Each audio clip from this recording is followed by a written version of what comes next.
안녕하세요. 자, 이제 이번 시간에는 책 160페이지를 좀 봐주시면 고맙겠습니다. 그 앞 시간에서는 뭐 말씀드렸냐면 간단하게 말씀드리려고 이제 말소 기준 권리를 그냥 최선순위라는 말은 그 경매당한 부동산에 그 을구에 설정되어 있는 제1순위 저당권을 최선순위 저당권이라고 얘기를 합니다. 그냥 편의상.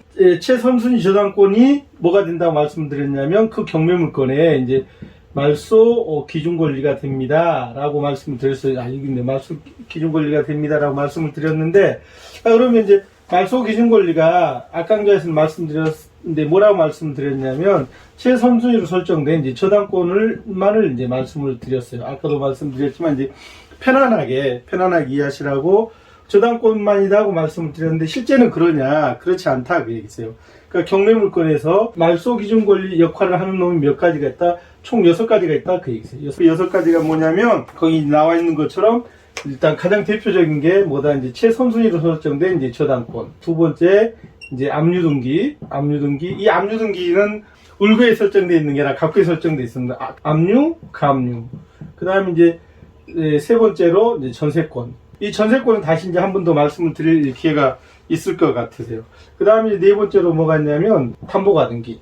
이것도 이제 뭐 권리분석 시간에서 좀 더 상세히 나중에 뒷부분에서 말씀을 드리겠지만 등급에 설정되어 있는 가등기는 두 가지가 있습니다. 뭐냐면 담보가등기가 있고 소유권 이전 청구권 보존가등기가 있는데 등급에 설정되어 있는 것만 봐서는 이게 담보가등기인지 소유권 이전 청구권 보존 가등기인지 구분이 안 돼 있으세요. 이게 그 경매에 들어갔을 때 실체를 보고서 구분을 해야 된다고 말씀을 드리는데 그냥 크게는 어떻게 말씀드리냐면 이 가등기권자 배당 요구를 하면 이건 무슨 가등기로 보냐면 담보 가등기로 보고 이 담보 가등기는 뭐 똑같은 구실을 한다고 보시면 되냐면 여기는 저당권하고 완전히 같은 기능을 한다고 보시면 되세요. 그러니까 이제 저당권이라는 건 그렇잖아요. 채권자가 채무자한테 뭐 은행이 됐든 개인이 됐든 이제 돈을 빌려주고서 돈을 빌려줬다는 사실을 이제 담보력을 확보하려고 등기부 등본상에 그 돈 빌려준 내역을 이제 기재를 하는 거예요. 거기에 보면 이제 채권자가 누구고 채무자가 누구고 그다음에 이제 그 채권 채굴이 얼마고까지가 이제 기재가 되는데 담보가등기도 뭐로 보시면 되냐면 어떤 이유 때문에 담보가등기를 돈을 빌려주고서 그러니까 그 채권 채무 관계를 가지고서 이 담보가등기를 설정했는가는 우리가 뭐 거기까지 따질 필요는 없습니다만은 어쨌든 등기부 등본상에 담보가등기로 이제 규정을 하려면 뭐다? 경매된 부동산에 담보가등기가 설정되어 있는데 그 담보가등기권자가 배당 요구를 했다. 그럼 뭘로 보시면 되냐면 담보가등기로 간주를 하고 그 담보가등기는 뭐하고 기능이 똑같다고 보시면 되냐면 저당권하고 기능이 같다고 보시면 되세요. 근데 만약에 배당 요구를 하지 않았다. 이거는 뭐냐면 소유권 청구권 보존 가등기로 보고서 요놈에 대해서는 다시 이제 말씀드릴 기회가 있어야 될 것 같습니다. 그 다음에 그러니까 하나, 둘, 셋, 넷, 다섯, 여섯 번째 이제 뭐가 있냐면 경매에 개시 기입등기. 기입등기일이 뭐가 되는 경우도 있냐면 말소 기준 권리가 되는 경우도 있으세요. 지금 우리가 어차피 여기는 그 초보자 과정이니까 더 세밀하고 깊숙한 얘기는 저도 하지 않도록 하겠습니다. 하지 않았는데 어쨌든 이제 이게 어떻게 설정되어 있는 경우에 이제 말소가 기준이 된다는 얘기냐 하면 그림을 한번 그려봐 드릴게요. 이걸 이제 뭐라고 얘기하면 이렇게 나눠져 있는 거를 이제 서로 다른 이제 설정되어 있다 해서 별구라고 설명을 합니다. 이제 각구는 각구끼리 동구라고 얘기하고 울구는 울구끼리 이제 동구라고 얘기하는데 이렇게 각구 울구가 서로 이제 혼합되어 있을 때를 이제 별구에 설정되어 있다고 별구라고 얘기를 하는데 이 별구 때는 어떻게 하냐면 읽는 방법은 또 따로 있어요. 그거는 이제 나중에 다시 말씀드리도록 하겠습니다. 어쨌든 등기부에 그 각구 기재 내역하고 을구 기재 내역을 줄을 세워놔봤더니 어떻게 돼 있었냐면 보세요. 1순위가 저당권, 순위라고 얘기했습니다. 2순위가 압류. 편하게 하는 겁니다. 그렇죠. 그 다음에 3순위가 만약에 전세권이다. 4순위가 경매 개시결정이다. 요거. 그러면 이렇게 돼 있다고 말씀을 드리면 이제 많은 분들이 그러세요. 얘가 경매를 넣으면 얘를 기준으로 해서 얘도 말소가 되고 얘도 말소가 되는데 만약에 제1순위 저당권이 경매를 넣지 않고 2순위 압류권자가 경매를 넣었다. 또는 3순위 전세권자가 경매를 넣었다. 4순위 경매 개시결정 기입등기일 요놈이 경매를 넣었다 이랬을 때는 이제 말소 기준 권리가 어떻게 되냐 말씀을 드리세요. 사실 경매 개시결정 기입 등기를 여기서 말소 기준 권리가 될 가능성은 뭐 전혀 없지만, 만약에 경매 신청권자가 이 저당권자가 아니고 이 압류권자가 경매 신청을 했다. 그러니까 이 압류권자가 경매 신청을 하니 경매 신청권자가 되었을 때 말소 기준 권리는 이제 뭐가 되느냐 그 얘기죠. 여전히 제1순위 저당권이 뭐가 된다? 말소 기준 권리가 된다. 그래서 이제 초보 선생님들한테 이제 말씀드린 게 뭐냐면, 한 번 말소 기준 권리는 뭐다? 영원한 말소 기준 권리다. 그러니까 암주가 넣었든 전세권이 넣었든 그다음에 뭐 누가 경매를 신청했든지 상관이 없이 1순위 저당권이 뭐가 된다? 말소 기준 권리가 된다. 그럼 이제 말소 기준 권리가 된다는 건 무슨 말이냐면, 요걸 기준으로 해서 만약에 보세요. 여기에 A 임차인이라는 사람이 있다. A 임차인이 있고 여기에 B 임차인이 있다. 그 다음에 여기에 C 임차인이 있다고 이렇게 가정을 한번 해보자 그러세요. 빨간색으로 표시한 건 임차인입니다. 그러면 요 A 임차인은 누구보다 먼저냐면 이 저당권자보다 먼저잖아요. 그럼 이때는 이 저당권이 말소 기준 권리가 되니까 이 임차인은 항상 무슨 임차인이다? 선순위 임차인이다. 자, 선순위 임차인한테 뭐가 있다고요? 대항력이 있다. 그래서 이 선순위 임차인은 대항력을 가지고 있어서, 만약에 이 임차인은 배당 요구를 하면 법원에서 이제 그 배당을 통해서 자신의 임차보증금을 이제 배당을 받아가게 되겠지만, 배당 요구를 했다 그래서 다 배당받는 건 아니다 그 얘기세요. 만약에 이 양반이, 이 임차인이 이렇다면 보증금이 1억 원이다. 그런데 경매로 얼마밖에 배당을 못 받았다, 5천만 원밖에 못 받았다라고 하면, 이 5천만 원은, 나머지 5천만 원은 어떻게 한다? 이제 인수지주가 적용이 되어서 낙찰자가 인수합니다. 그걸 절대 잊어버리시면 안 되세요. 반드시 기억을 하셔야 되세요.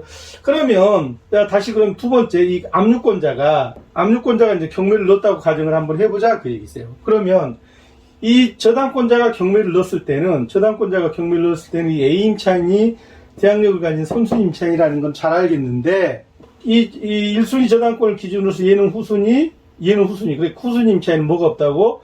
대항력이 없으니까 배당 요구를 해서 배당을 받아가면 배당을 받는 걸로 끝이 나고, 배당을 못 받는다 해도 낙찰자가 경매대금 플러스 알파로 물어줄 가능성이 없는데, 그러면 이제 이 저당권자가 경매를 넣으면 여기는 선순위, 여기는 후순위인데, 그게 아니라 요번에는 2순위 권리자가 경매를 넣었다고 가정을 해보자 그 얘기죠. 그러면 봐봐보세요. 2순위 권리 압류권자를 기준으로 해서 얘도 선순위, 얘도 선순위잖아요. 얘는 뭐 마찬가지로 후순위니까 고민할 일이 없는데, 자, 이럴 때 누구가 이제 어렵냐면, 저당권하고 이 압류결정 사이에 끼워져 있는 요 B 임차인이 이게 대항력이 어떻게 되는가. 그러니까 대항력이라는 건 늘 여러 번 말씀드렸지만, 대항력을 가지고 있는 임차인은 자신의 전세보증금을 다 배당을 못 받으면 나머지는 낙찰자한테 인수시켜서, 낙찰자가 경매대금 플러스 알파로 더 물어주는 금액이 있어서 꼭 이제 체크를 하고 넘어가야 됩니다 하고 말씀을 드리는데,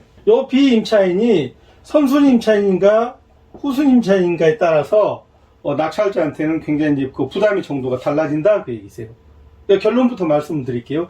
이 B 임차인은 누가 경매를 넣든지 상관없이 한번 1순위 말소 기준 권리가 되는 1순위 여기에 들어가는 건 요 6가지라고 말씀드렸어요. 요 6가지보다 전입 날짜가 임차인이니까 그냥 대항력을 갖춘 날짜를 이제 전입일, 그 다음에 확정일자일, 그 다음에 들어가서 이제 종료한 날짜를 기준으로 한다고 말씀드렸잖아요. 이 저당권 설정일자보다 어쨌든 이 임차인이 후순위로 권리를 확보했다 그러면 누가 경매를 넣든지 간에 이 임차인은 언제나 후순위 임차인이다. 그래서 뭐가 없다? 언제나 후순위 임차인에서 선순위 임차인이 아니어서 뭐가 없다? 대항력이 없는 후순위 임차인이다. 그 얘기세요. 이 부분 꼭 기억을 해 주셔야 되세요. 이해하셨죠? 다시 정리를 해보면, 누가 경매 신청권자가 되든지 간에, 자, 한번 1순위 저당권, 그러니까 이 저당권 자리는 저당권, 압류, 가압류, 전세권, 담보가등기, 경매 개시결정, 기입등기일이 요놈들이 여기에 이렇게 포진이 된다고 하면, 요놈을 기준으로 해서 먼저 전입한 사람은 선순위, 나중에 전입받은 사람은 후순위가 되고, 누가 경매를 신청했든지 상관없이 이 B 임차인은 언제 경매 들어갈 당시에 요 1순위 저당권을 기준으로 해서 한 번 후순위는 영원한 후순위 임차인이 되고 만다 그 얘기예요.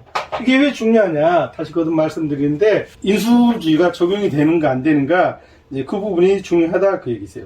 지금은 이렇게 간단하게 기본적인 개요만 말씀을 드리고 넘어가는데, 실제 이제 경매 물건을 보고서, 왜냐면 굉장히 그 임차인들이랑 이제 그 등기부에 설정되어 있는 내용들이 다양하잖아요. 그래서 그거를 꼼꼼하게 따져보시려면 상당한 정도 그 권리 분석에 그 연습을 좀 해주셔야 되죠. 그리고 또 이제 이게 어려운 게 뭐냐면, 우리가 이런 개념, 뭐 선순위네, 후순위네, 뭘 말소 기준 권리로 잡네, 대항력이 있네, 없네, 이런 것들은 우리가 일상에서 흔히 쓰는, 뭐 저 같은 이제 경매 전문가는 뭐 늘 보면 금방 알지만, 우리가 학습을 하신 선생님들은 이게 뭐 일상에서 자주 쓰는 그런 개념들은 아니잖아요. 그쵸? 그러니까 어쩌냐면, 분명히 지금은 책 보고 이게 동영상 강의를 듣고 할 때는 이해를 하셨어요.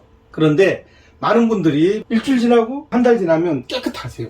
책에도 보면 분명히 말소 기준 권리를 기준으로 해서 먼저 전입한 사람은 선순위 임차인, 나중에 전입한 사람은 후순위 임차인, 2순위권자가 경매를 넣든 3순위 권리자가 경매를 넣든 누가 경매를 넣든지 간에, 자, 1순위 말소 기준 권리를 기준으로 해서 한 번 선순위 후순위가 결정이 되면 그 사람은 계속해서 선순위 후순위입니다라고 책에는 분명히 써져 있는데, 이게 한 달, 한 두 달만 지나서 다시 그 페이지를 보시면 굉장히 생소하세요.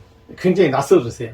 그러니까 이게 왜 중요하냐면, 이제 돈이 걸린 문제잖아요. 그러니까 이 말소 기준을 기준으로 해서 선순위 임차인은 대항력이 있고 후순위 임차인은 대항력이 없음에 따라서 경매를 낙찰받으신 선생님들의 추가 부담이 생기는가 안 생기는가, 그게 이제 중요한 사항이 된다, 그 얘기죠. 그래서 이 부분은 꼭 여러 번 공부를 하셔서 이해를 좀 해주시면 고맙겠습니다. 자, 잠깐 쉬겠습니다.